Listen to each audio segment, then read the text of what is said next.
كالعادة بقينا مؤخرا بنحب الحاجة الغالية واللي شكلها ملفت علشان نبقى مثيرين للجدل، وده اللي ام جي بتعمله معانا. قالت لنا ام جي 7 عربية شكلها رياضي ومليانة عضلات وتجهيزات حلوة، ولكن تستاهل الفلوس اللي تدفع فيها؟ ده اللي هنشوفه سوا خلال الفيديو ده.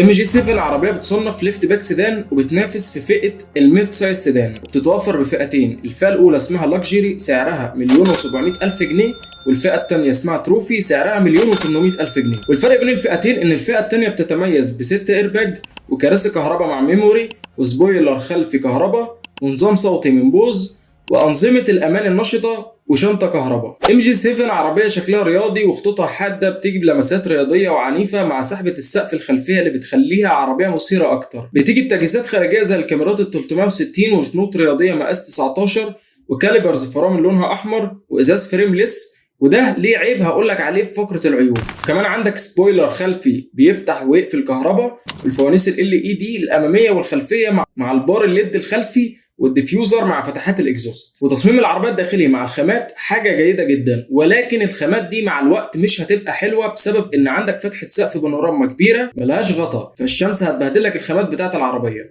عندك كراسي رياضيه كهرباء وشاشه عدادات وشاشه رئيسيه وعجله قياده رياضيه، والكونسول الوسطي شكله حلو مع اللمسات الرياضيه في التصميم.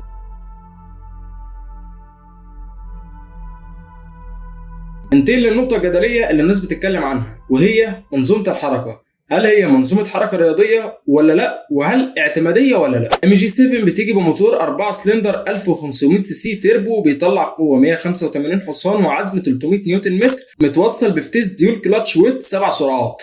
والعربية بدفع أمامي للعجلات. أرقام الأداء الفعلية حوالي 9.5 ثانية، والسرعة القصوى الرسمية 190 كيلو متر. متوسط استهلاك البنزين الفعلي 7.5 لتر لكل 100 كيلو، وده استهلاك جيد مش عالي. اداء الموتور عامل ازاي مع الارقام دي؟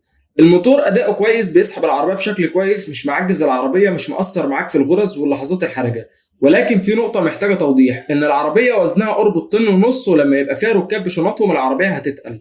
مع الموتور ده انت برضو مش هتحس ان العربيه بقت قليله معاك في الاداء. الموتور اداؤه حلو وبتاع جري وكل حاجه، بس ما تخليش التصميم بتاع العربيه يسرح بيك انها عربيه سباق، هي برضو عربية عادية. وبالنسبة للفتيس بتاع العربية هو فتيس ديول كلاتش ويت، دي نقطة إيجابية إنه مش ضراي.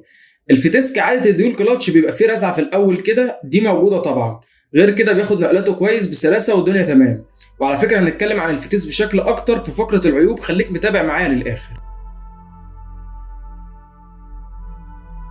العربية مساحات الركوب فيها واسعة قدام، والكراسي قعدتها حلوة، ومساحة الركوب الخلفية كويسة من حيث مساحة الأرجل، بس مساحة الراس مش أوسع حاجة علشان تصميم العربية. وغير كده قلنا مفيش غطا للبانوراما، فالشمس هتاكل دماغ اللي قاعد ورا. مساحات الرؤية كويسة بالنسبة للمرايات والمساحات الجانبية، بس مساحة الرؤية الخلفية صعبة شوية، وخصوصا لو معاك ناس ورا بسبب التصميم بتاع العربية برضه، والسقف اللي نازل زي الكوبيه. بس عندك الكاميرات والحساسات بتساعدك في النقطة دي.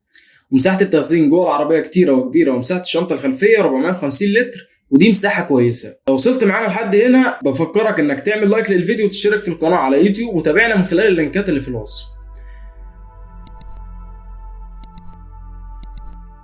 ونكمل مع بعض ونيجي لنقطة التعليق. نظام التعليق في العربية مايل للثبات، العربية بتوصل لسرعات عالية وبتفضل ماسكة في الأرض كويس، وده مش جاي على حساب الراحة جامد. العربية بتاخد المطبات بشكل كويس مش عنيف، والتعليق في العربية جيد جدا، معلوش نقاط سلبية كبيرة. وبالنسبة للعزل الصوتي هتسمع صوت الهواء والموتور والتفاعل الأرضي على السرعات العالية، والعزل في العربية مش أحسن حاجة. بس أنا عايز ألفت نظرك إنك لو بتشتري عربية بالشكل ده والحمقى بتاعتها دي، انت مش هتبص للعزل، انت هتبقى عايز تسمع صوت الشكمان اصلا. وتكييف العربيه ديول زون كويس وبيبرد المقصوره حلو، وملاك العربيه لما كنت بسالهم ما ذكروهوش بسوء. وخليك منتظر للاخر علشان تعرف كل العيوب بتاعت العربيه.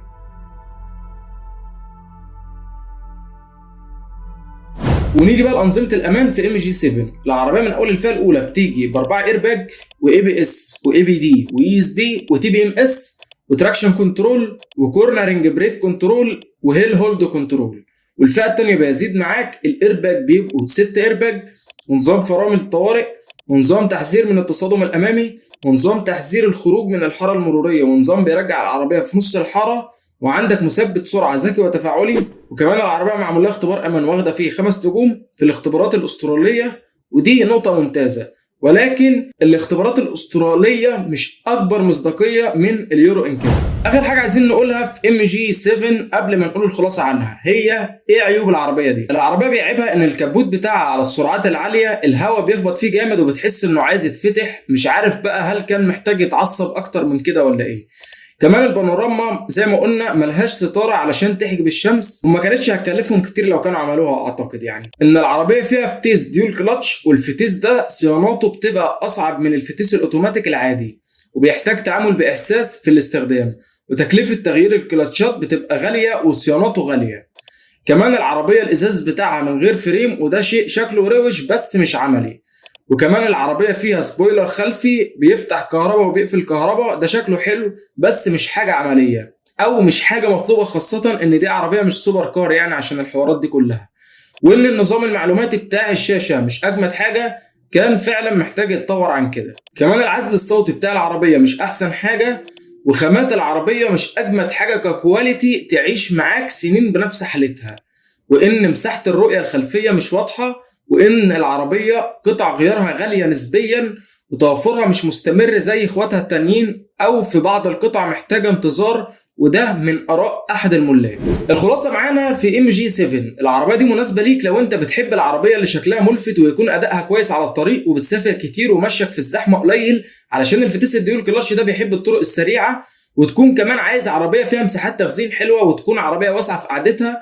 العربيه موجهه للسفر والمشاوير الطويله والناس اللي مش همها العمليه والاعتماديه قوي. ولكن لو انت عندك اي تخوفات من الفتاس الديول كلاتش او اي نقطه من النقاط بتاعه العيوب اللي قلنا عليها، فانصحك تدور على اختيار تاني، هتلاقي حاجات تانيه مناسبه ليك اكتر من العربيه دي.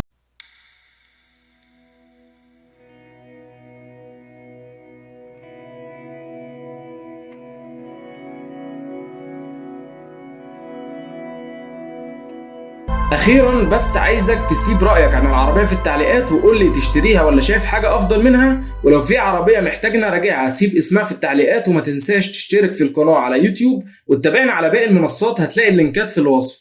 تابعنا علشان يوصل لكم كل جديد، وشكرا لكم على المتابعه. مع السلامه.